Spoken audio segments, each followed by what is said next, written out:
talk about standing poses. And I've heard you quote Mr. Iyengar, and please correct me if this is not what he said, but you said something to the effect of all of the secrets to the yoga poses are in the standing poses. Am I saying that right? Yes, I think so. Okay. So that's such an interesting statement, and I was wondering if you would elaborate on it.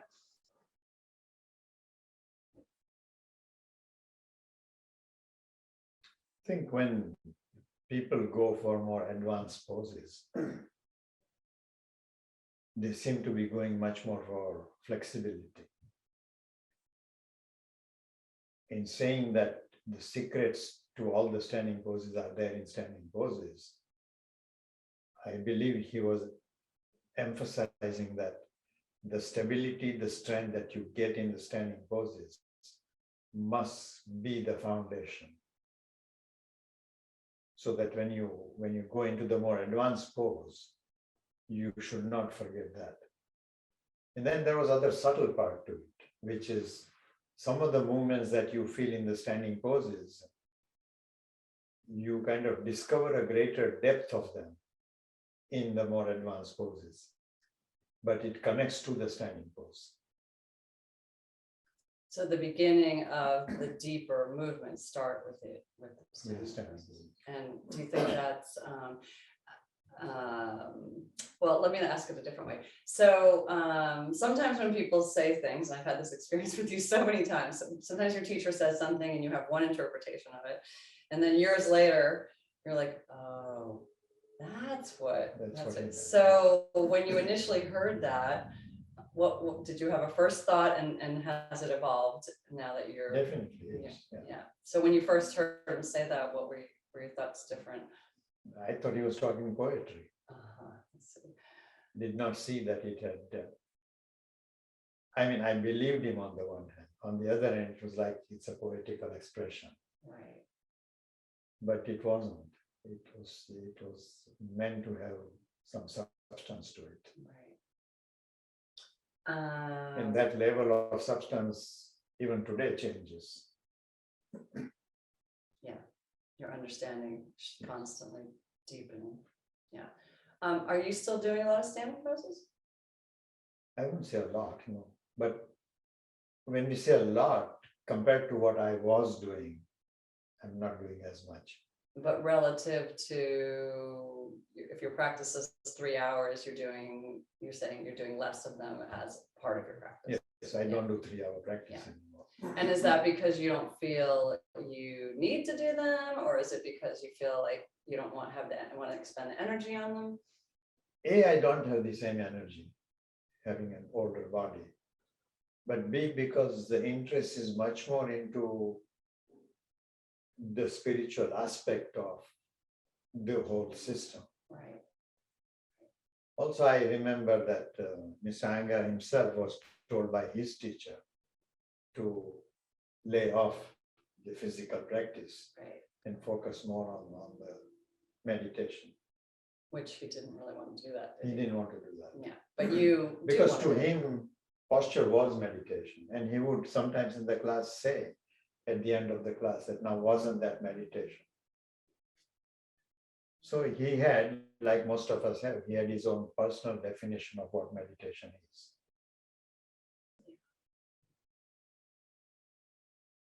When the mind stops playing its tricks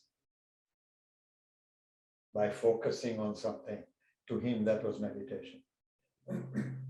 And I don't disagree, although I have my own definition of what it is. You want to say what that is?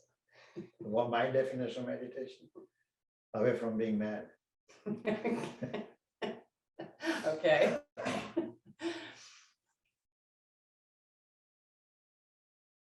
I think in meditation, very often in guided meditation, you are asked to do something, to focus on something, which means your thought is still active.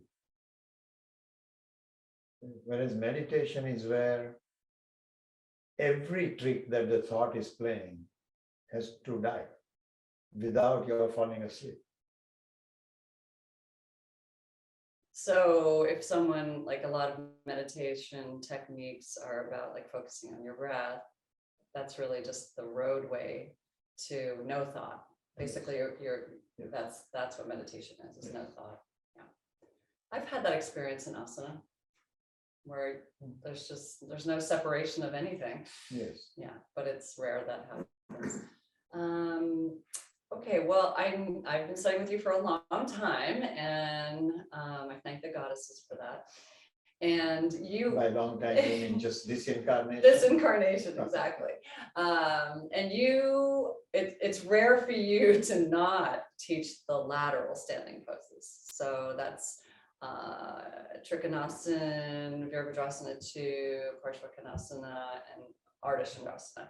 So because you teach them so often, I'm thinking that you think they're more important than some of the other ones. Would you care to comment on that? That depends on the class, though. Yes, but you often put them in, and then we're doing something that you're focusing on in between those. It sort of joins with the first question you were asking. Yeah. If you do whatever poses you are doing, and then see how the standing poses are affected, you find the relation between the two. So you're using them in the way you're using them as a template, like, see, we're going to do this action, but now go back into your triangle pose, and what do you notice? Like a lot of twists we have been doing recently. Okay, they're related to the way standing poses are, and they must change the way you are doing standing poses, or at least you understand the standing pose. Can you talk about maybe what the most important things, maybe 2 or 3 aspects of like the physical of the lateral standing poses, of the physiological? Is that a fair question? No, because Okay.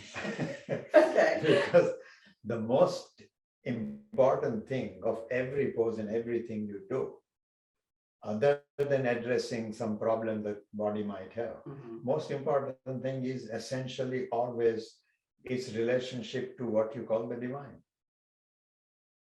If that is forgotten, then it's no longer yoga. Okay, that's fair. But what I want to say is, like, a total beginner who isn't aware of these other levels and things like that, like, what are the 3 most important things? Like, would it be the feet, or maybe things that you see that go wrong the most, or something like that? The most important thing would be, don't tense your eyes, ears, tongue, and breathe. Those are the things that people tend to do, beginners tend to do. Even more advanced students tend to do that. Yeah. There is no reason to tense your eyes, ears, tongue particularly. Is there any particular advice you would give for someone who may not even be aware that they're doing that? I mean, is there anything they could do to become more aware of that besides practice? Yeah, I think, an example I would give is, if you ask a child to spread the toes, they're going to spread their fingers, or even, play with their jaws. Yeah. Whereas obviously the feet are not here in the jaws. So is it possible to pay attention to stretching the toes, doing something with the feet, without having this automatic reaction in the fingers and in the facial muscles?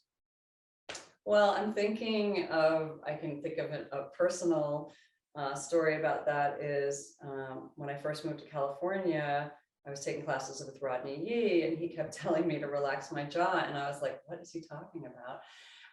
Like, I didn't even know I was doing that. And I must have been, I don't know where I was, but there was a mirror in the studio, and I saw that I was clenching my jaw, but I didn't even know I was doing it. Most people don't. So he was telling me to do it, but I was like, whatever. The instruction went out the door for me because I didn't think I was doing it. So that, I guess I'm asking for, like, how does one know that they're tensing their eyes? You won't know. Somebody has to point it out Yeah. to you. You're probably tensing your jaws in other aspects of your life also. Right. If you were in my class, what I ask you to do is try this, tense your jaws purposely even more, Right. and then learn to let go. Right. Then follow that feeling of letting go into much further letting go. That's great advice for our teachers that are listening. So if a student's not getting it right away, have them do more of what they're More. doing. Yeah, that's great. as long as it's not injuring. Right, right. Okay, so that's the most important thing, more on the physical level. So with the can you say, and with the lateral standing poses, is there something organic, pranic, that is unique to the lateral standing poses? No, Okay, those levels from physical, physiological, organic, pranic are there in all the poses. I understand that they're all in there, but what my question is there something that the lateral stand, is there particular way that it's working on the organs, or do you know what I'm saying? Like more, let's say triangle is having whatever effect you're going to tell us, maybe more so than Upavishta Konasana, something like that. I would say your sense of, being on the planet, not escaping from whatever your responsibilities are. All that is more there in the standing poses. More grounding Because your feet are on the earth. because your feet are on the earth and you're actively working the leg muscles. Whereas if you're doing forward bend, you can kind of space out. Right. But that has to have a different organic effect if you're working with the energy of pushing your feet into the floor, as opposed to not being able to do that in forward That's bend. right, correct. So that has to have a different organic pranic effect. Yes, it will. And what you want to learn to do is in Trikonasana, if I'm beginning to feel that organic effect, then I want to see that in other postures also, by activating the legs, can I feel that? Like I am in a forward bend, Paschimottanasana. The leg, if it's lazy, you're not going to feel that. So activate the leg as though it is in a standing pose. So because the feet are on the floor and you're working the legs against gravity and weight, the weight of your body, that's having a stronger effect organically and chronically. Is that? I'm not sure they're having stronger effect, but I think the brain is able to connect to it more. It's more obvious. It's more obvious.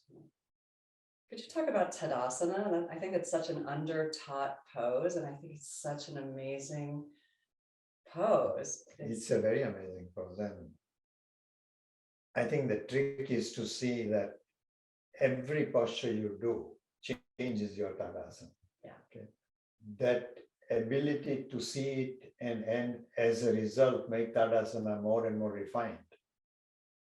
And to remember, I'm sure Mr. Iyengar has said this, and many teachers say this, that if your Tadasana was perfect, you would not bother with any other pose. Right. I remember a doctor friend of mine who is a yoga teacher also telling me a story. He's in Canada. So his supervisors call him and say, "Why are you spending so much time with the patients that come in?" He says, "Well, to teach them to stand properly." And the three doctors that are apparently supervising him say, "What does that take? You stand and that should not take so long." Obviously didn't understand the subtlety of Tadasana. Or never taken a class Never with taken a Mr. class. Iyengar, who would make you stand in Tadasana for 30 minutes, right? Right. But there's also something about it. I mean, the translation is mountain. There's this feeling I have around that pose that it's basically saying to the universe, I'm here, I'm standing on, like, I don't know if that resonates. I have never agreed with that translation. Tell me about that. Tad means a palm tree. A palm tree? Yeah. Okay. So to me, Tadasana is your feet are together. Yeah. You're not separating the feet. In fact, Right. when you separate the feet, it's samasthiti. Mhm. Okay. So with your feet together, can you balance like a tree is balancing? So why is it translated as mountain every? I have Yoga. no idea. In fact, I have asked Sanskrit scholars that does Tad mean a mountain? And they say absolutely not. Okay. And then can you talk about the difference between Tada? The sense Sorry. of mountain has a wide base. Yes, right. Okay. Yeah, So you're much more stable. right. So in that sense, it is like a mountain, yes. Yeah. But the literal translation of Thad is not mountain. Fascinating. I'm sure we're going to get some feedback on that one, Mr. Patel. Can you talk about the difference between a Tadasana and Samasthiti? I mean, I know the physical difference is feet together, feet hip distance. Tadasana is a balance. Yeah. Samasthiti is not a balance in that sense because you are making your base wider. You are doing what you would call a mountain pose, perhaps. So, but on a physical level, like I know that women tend to have wider hips, so their femurs are sitting a little further out. So I teach mostly women, and so it's a lot harder for, especially for wide-hipped people, to have their feet together. It's like you said, it is a balance, and so, but I also feel like it puts a little bit of pressure on the knees and the outer hips, where having the feet more in line with the hips helps you to feel more stable. So the trick would be to say, yes, it's correct that when your feet are wider apart, you feel better stability, but less strain on the knees and so on. Now, can you slowly bring the feet together so it's balanced? The reason you feel the pressure on the knee like that is because you are going downwards. If activating the arches of the feet, if you create an upward lift, then you won't feel that pressure on the knee. So for a beginner, particularly a beginner with wider hips, it's perfectly fine to begin with feet apart, with an intention that slowly, as you learn to activate your feet properly, then it becomes like a Thad. And what are you trying to achieve by getting the student to work towards closer feet, that they can balance better internally? Balance better and lift up, have a sense of lifting. The gravitational force is going to pull you down. And part of, a very important part of working in asana is to lift away from that force. So I don't think Mr. Iyengar said this, but I've heard this is like out there in the yoga verse, is you're looking for Tadasana in all the standing poses. Would you agree with that statement? That's another way of stating the same thing. That the reason you do all the variety of pose is to improve your Tadasana. Right. And if Tadasana was perfect, you probably would not bother with anything else. Right. And how would one know that their Tadasana is perfect? By doing other standing poses and finding out. Finding out it couldn't be improved. Maybe it's so bad it couldn't be improved. No. And it improves. Practice makes perfect. Okay, let me ask you. So we talked a little bit about the lateral standing poses. So a lot of the other standing poses, your hips are facing the forward leg, like Virabhadrasana 1. So can you talk a little bit about either physically, organically, pranically, you pick the difference between those two poses besides the position of the body? Like, is there a different effect with those poses than with the lateral standing poses? See, if I look at it physically, Trikonasana that I learned as a child from a book was don't turn the feet out. Feet are pointing forward. Yeah. So I was used to doing the pose that way. Then when I came across Mr. Iyengar and saw that turning out of the foot gives much better stability. It's a correct action on the legs compared to, fortunately, in the earlier part where we were not turning the feet out, we were not holding the poses. Right. So to hold the pose with the correct position of the feet was a very different Trikonasana. Stability has to be there by proper alignment of the feet. Right. So going from the lateral standing poses to where the feet are facing forward, that's more challenging. Yes. Yeah. So, okay, so that's one major difference, is it's harder to be stable. So does it have any different effect on, so it's harder physically, I think it's harder balance wise. Is it different, again, different as far as the effect it has on the inner organs? lot of differences. Can you say a little bit about that? Um, Or is it hard to generalize? It is hard to generalize, but when the feet are pointing forward, there isn't that much difference between the outside and the inside of the leg. When you turn the feet, there is a distinct difference there. Okay. How that difference affects the organic system has to be noticed. Not easy to see. But even if I watch the sensation in how my ascending colon feels, descending colon feels, when the feet are pointing forward, is different when the feet are not pointing forward like that. So would you say that's a universal feeling? Yes. Okay, so some of us don't have the ability to feel the things you feel yet. I'm an optimist. So are there times that you would go to the lateral standing poses as opposed to the forward hips, or vice versa? And can you give us one example of that? Like if you were feeling, I don't know, sluggish or, you know. No, I wouldn't say sluggish, but I'm throwing that, whatever you pick. I want a variation. Mhm. I want to see how the two feel differently. Okay, To have that different sensation and to really understand that, wow, I can feel the difference. Generally, when, as a beginner, I do standing poses, I don't feel anything in the abdominal pelvic area. but that's a great example of, wow, I feel the difference.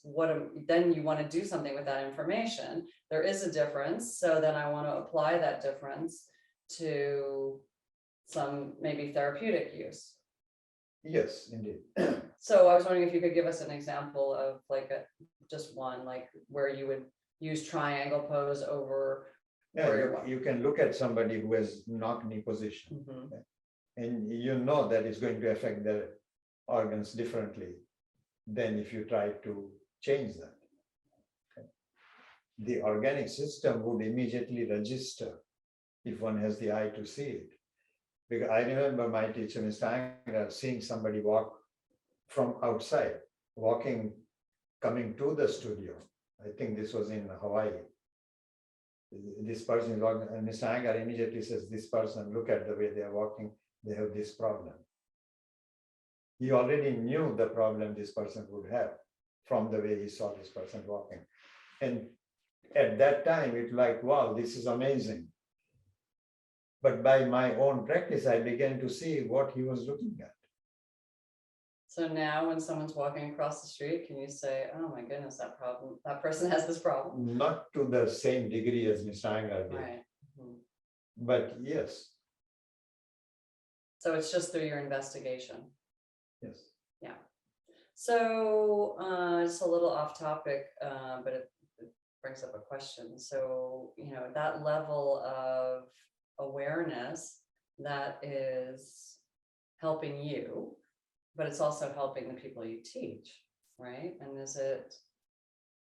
And do you feel that you're doing it for that reason, those two reasons, or is it you just feel compelled to do it from the No, I feel inadequate compared to my teacher. Oh my God, that's That just imagine how I feel. I feel inadequate about you when I'm around you, and you feel. that reminds me of something very nice that one spiritual teacher said. That as long as your attitude is correct, no effort is wasted. Certainly somebody who puts much more effort into it, like Mr. Anga would practice, 10 hours a day sometimes. Right. He's going to have a different benefit from it. Right. So do you approach your practice though from a place of inner desire that's pushing you, you're not sure? Is it about your own evolution, or is it about also helping others? No, I approach my practice much more by, on the one hand, I want to do the best I can for the maximum amount of time. On the other hand, as I practice, I keep that sense of being satisfied with what I'm doing. So it's a double-edged sword. If I'm satisfied too early, then I don't work hard. On the other hand, after doing the best I can and being thankful to God for being able to do that, I used to do this, but I don't anymore. And for a long time, I haven't. After the practice is finished, I don't go into state of mind which says, oh, I wish I had, I wish I had. Mhm. That I call wishy-washy, because it has no effect whatsoever on the good practice. Why feel guilty about what I have done? And then I don't, about your students, I don't know if they creep into your practice, they creep into mine, and I think, oh, this would be really good for this person I know that has this, like I'll be, Yes. so, In fact, again, to quote Mr. Anger, one time I asked him, like, how do you discover some of these things? And as best as I remember the response, it was like, I go in my room and I try and create the same defect in my body and see how I deal with it. he creates the defect of his student to try to see how he would correct it. Defect or inability to do something. Right. And that is probably what pushed him to be creative with props. Yes. For example, there is a quadriplegic boy, has no control over his legs or arms or his leg. Okay? So to teach him standing poses, actually I was helping in the class and he did this. He asked the person to lie down and do the standing poses in the lying down position. And then when I look at him, I did that myself. And so that afternoon, when I went to do my own practice, I started doing standing poses lying down. And he likes that. Mhm. So you were just placing this boy though in the pose because you said he didn't have, was he paralyzed or? Yeah. So you were placing him on the floor in like a standing pose and that was. But his legs began to work better Wow, in that position. wow. Amazing. Then he would say, after a while, he would say, all right, let him do Trikonasana standing up and touch him only in two places with my thumbs. See if you can make him stand up with that support. That gives you the understanding that what we consider major muscles from where I'm creating my standing pose is really very crude. The real subtlety lies in finding out very particular point in the leg. And if we can find out that kind of point on a quadriplegic, that I can keep him balanced. He told you exactly where to place your thumbs. Yes. Wow. That's so inspiring. Very inspiring. That if a boy who has no muscle in the body can be made to stand up, that gives the understanding of what is bone work. Otherwise, when I would hear work. Bone work. Yeah. Initially, when I would hear my teacher saying, work your bone more than your muscle, it sounded like, how can that be possible? Can you articulate what the difference is? The difference is in a quadriplegic person, Yeah. by supporting the bone, there's no muscle to support. Right. But by supporting the bone in a particular place, if you can make him work and be in that pose, that's just Wow. mind-blowing. Mind-blowing that he knew where that point was. Yes. Wow. Amazing. Amazing. Okay, so we've talked a little bit about the lateral standing poses, the hips forward to the leg, front leg. There's forward folds, standing forward folds. And can you say a little bit about where you would use those, meaning where would you put them in a practice, or why would you do more of them? Either again, physically, physiologically, organically. Well, obviously, it stretches your hamstrings, Right. which is a very important part. And which your hip affects- rotators if you're lucky. Right. And that affects the other poses, the more advanced poses like Shirshasana, Sarvangasana are affected by that. Where I would put them, I would decide on a day whether I want to practice today more forward bends or more back bends. If I practice a lot of forward bends, then I would finish with a back bend, a supported back bend. If I practice a lot of back bends, I would finish with a supported forward bend. But do you agree, there's a generalization that, if you're having more anxiety, for example, to do longer forward folds, and, people that are tighter, they can't do the seated ones so well, so they could do a whole practice of standing forward folds. And then if you were having depression, kind of the lethargy depression, to do more back bendy poses. Do you agree with that? Yes. Yeah. Generally speaking, Mhm. there might be exceptions.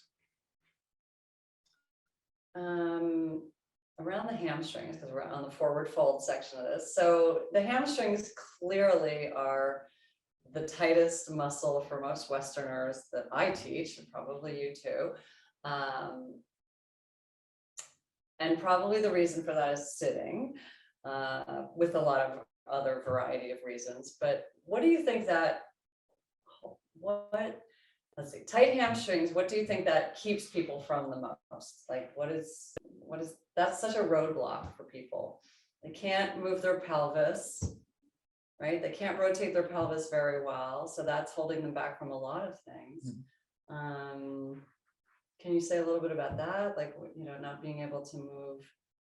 If your hamstrings are really tight, I mean, is there hope? Yeah, we go back to the original question of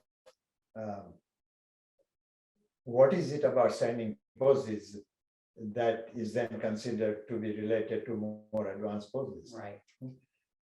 If my hamstrings are not properly working in the advanced pose, I would compensate using my back. Right. And that causes damage. Right. That's a little more obvious thing that you learn between the standing poses and the more advanced poses. Right. I remember one time I was in India and I believe we were doing Uttanasana. And Sangha says, after all this time, you are still not stretching your legs. So he sat on the platform. He had ropes around my legs. He pulls the ropes back. With his feet, he pushes my sit bones forward. To the point where what I felt was, this is hyperextending my knees. And not directly talking to him, but learning from other occasions, I found out, and quite correctly, I think, that most people, even medical science, when they talk of hyperextending the knee, they're not hyperextending the knees. Hyperextension is done with the calf. Mm-hmm. Okay?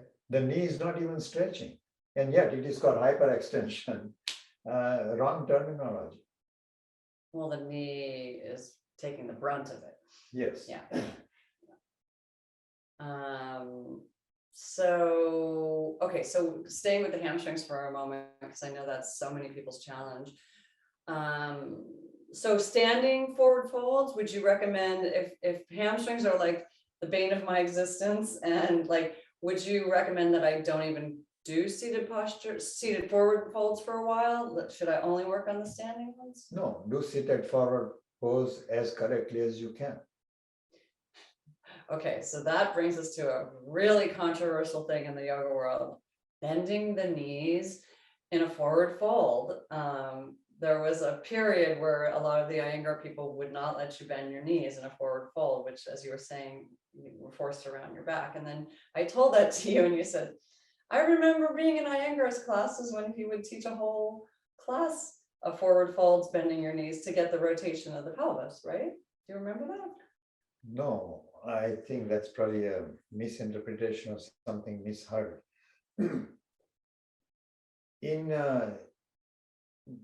one of the conventions, Iyengar convention, he walked into some room where the person was teaching bending the knees in a forward bend. Okay. And he said, that's wrong. But if you want to teach that, I will show you how to teach that. So it was one isolated occasion when he did that even that can be taught.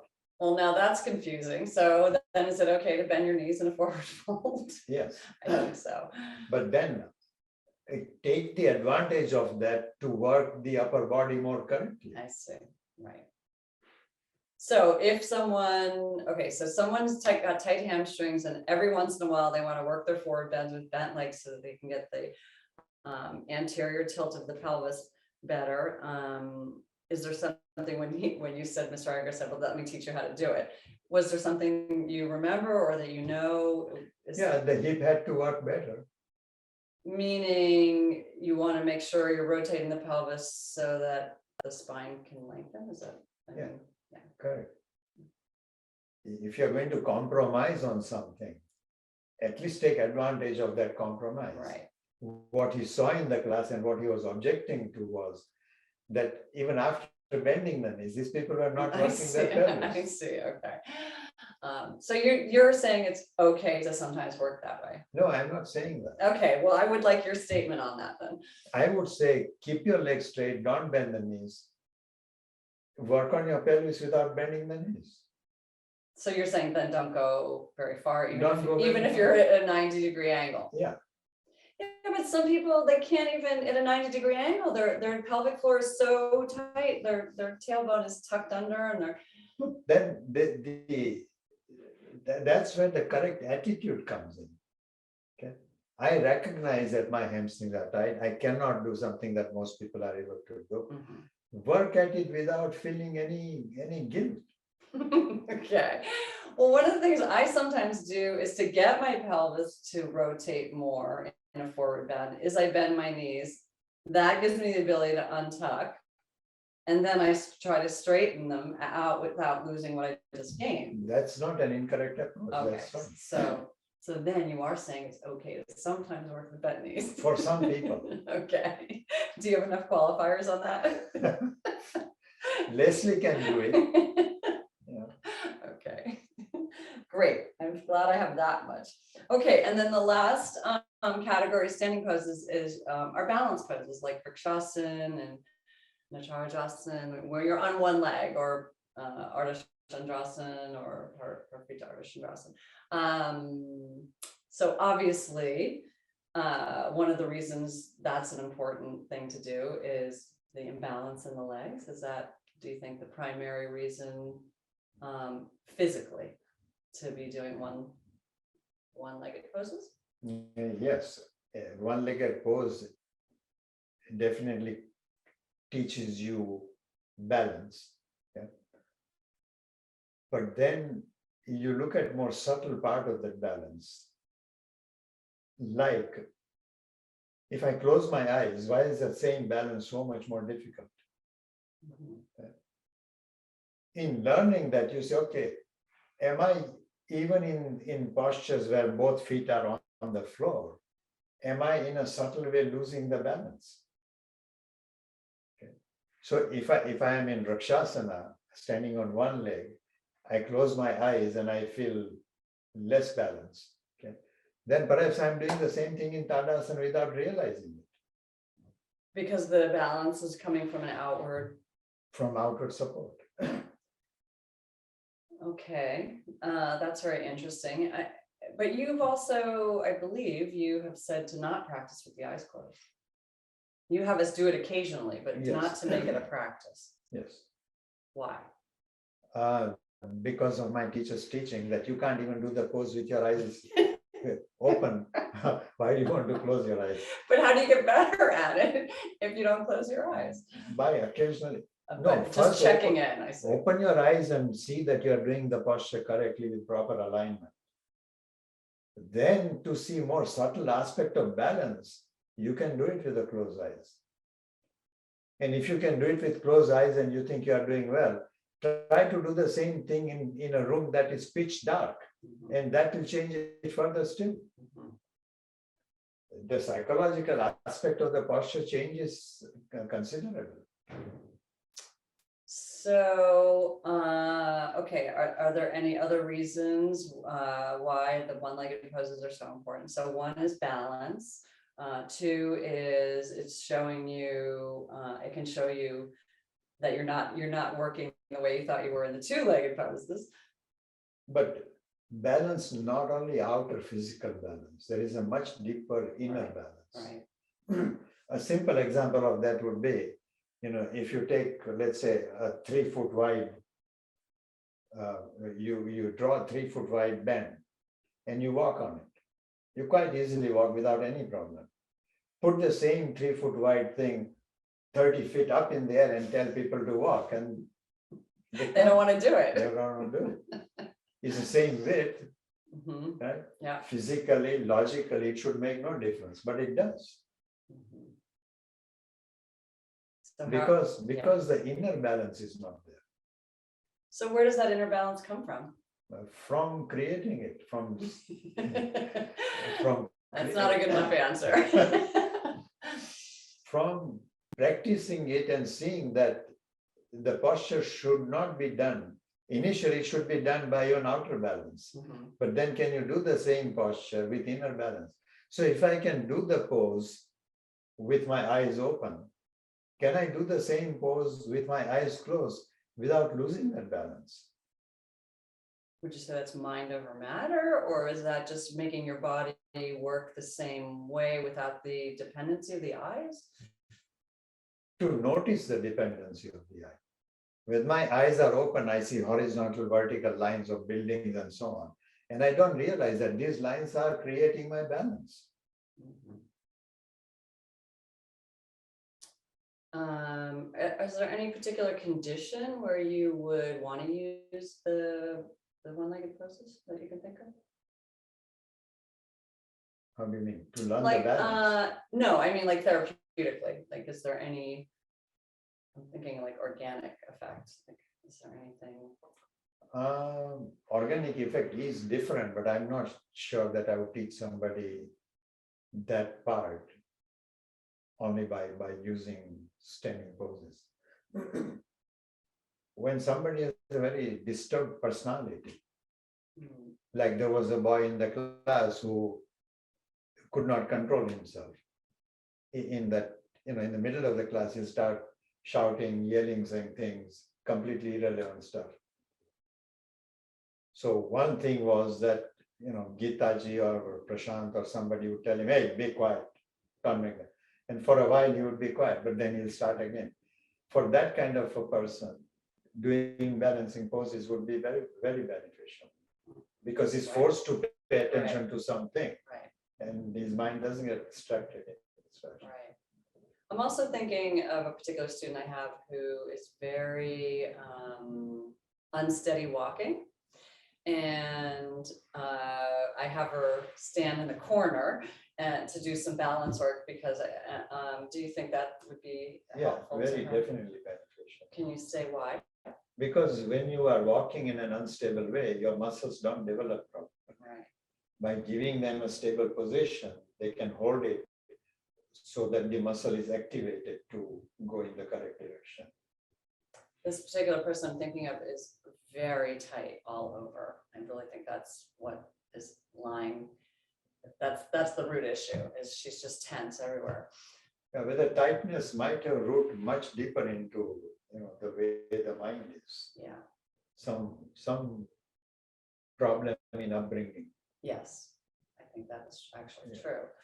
But I think the standing pose is maybe for a similar but different reason that you just gave that story about the boy, is it makes her not, she can't think of anything else She can't think of it. when she's trying to balance. So, Also, if somebody had childhood trauma, right, that disturbs the balance. And I don't mean just sexual trauma, right. any kind of trauma. So would the balancing poses help? Would help with the vrittis, right? They're Tremendous calm their benefit. minds. Yeah. Like one boy I know who, as a child, he was in a large truck, what we call a lorry, with 30 people in it, and this thing catches fire. So he was burned, not too badly, but one other child, maybe his sibling, died in the process. And I remember his mother having very, very difficult time. So in the middle of the night, she would get up and run out. It was very, very traumatized. And I could not do anything with her. I was a young boy then. But later, when I thought of it, I would say, if I meet this boy, I could help him by doing standing poses and balancing poses in particular. Because you're forced to pay attention, you can't run out. Right, right. So with a sequence with that person, you might be putting a balance pose like every other pose kind of thing? Yes. Yeah, Yes, repeat the same pose, in fact. right. And why would you do that sometimes where you make us repeat the same pose over and over again through a class? Is that again, as our check-in point, like see how your Vrikshasana has changed through what we've done, or is it to give you a sense of hope that maybe you can get better, or? Both. Uh-huh. Is there anything else that you would like to tell our listeners about the standing poses that you think that, I don't know if we've reflected on that? No, like with many other poses and with general conversations, don't forget that what you call physical yoga is not done for physical reasons only. Right. While it has physical benefits, don't forget the underlying reason for doing all that. Otherwise, the big problem comes, pride. Mhm. But people that love the physical practice of yoga, they're just more attracted to that as their vehicle, hopefully. Yeah, nothing wrong with that. Yeah. Nothing wrong with that. Right. So they're using their body really as their point of meditation, hopefully. Remember that's what you're doing. Right. So a kind of wrong competition doesn't come. Right. See, if I find somebody doing a better physical pose than I'm able to do, it should inspire me. But I don't want to compete with the other person. Right. In any stage of competition, if I want to be better than everybody, in a subtle way, I'm wishing that everybody else is worse. Right. Which is not a healthy position to take. It is psychologically wrong, actually. In our video that you were talking about your time with Mr. Iyengar, there's a wonderful photograph of you in Pune with a big full class of people in Virabhadrasana 1. And this conversation is just making me think about what is the difference of doing Virabhadrasana 1 with Mr. Iyengar, with all those people in the room, as opposed to you're in your practice space by yourself doing Virabhadrasana 1. How about that? Just the presence of Mr. Iyengar in the class would make you do better. Because he had somehow this unbelievable ability. If he's teaching 30 people, and I am a senior student in the class, his attention is somewhere else, obviously. And in that moment, if I slacken at all, he immediately catches it. Like, hey, did I ask you to Bend your elbows? So you can't slacken. On the other hand, there is absolutely no sense of kind of being punished or chastised or even criticized. Actually, you're being seen, which is what we all want. Yes, to be seen. What about with a lot of other people? Do you feel like so there of course is a huge difference when your teacher is in the room? What about the effect of doing asana with a group as opposed to by yourself? I don't generally notice the group. You're just so absorbed in what you're doing. So you don't think there's any benefit or detriment to it? No, it has no effect. Okay, you did say recently in a class that it's okay to practice like with your partner or whatever, but it's important that you don't talk. And don't pay too much attention to what your partner is doing. Right. They are doing their work, you do your work. And it's so you could stay so introverted, right? People do it with eating also. I'm eating something, it's on my plate. Why do I pay attention to what somebody else is eating? Oh, I thought you meant people were eating while they were doing practice. That might happen too. Okay, last question. This is a great debate at yoga get-togethers. Is downward dog a standing pose? Downward dog is not a standing pose. In every standing poses, even if it's not a balancing pose, in every standing poses, there are situations where once your legs are working properly, you should be able to take the hand off the floor. Okay, so it's possible. We just haven't seen anyone do it. Whereas in downward dog, nobody can do it. I mean, you could make an argument that downward dog is a standing pose, it's a forward bend, it's an inversion. There is a little bit of standing pose, little bit of forward bend, little bit of back bend. Right. All of these are there in downward dog. It's a very important pose. But by itself, it doesn't fall into the group of standing poses. I'm kind of having fun with you, but yeah, it's kind of a funny question that, you know, you can muse on. You can use them. Yeah. So, And I could just equally argue if somebody wants to argue. Somebody says it's not a standing pose, I would say it is. okay, But see, that, it could be fun. yeah, it could be fun, but fun of being able to argue illogical. Okay.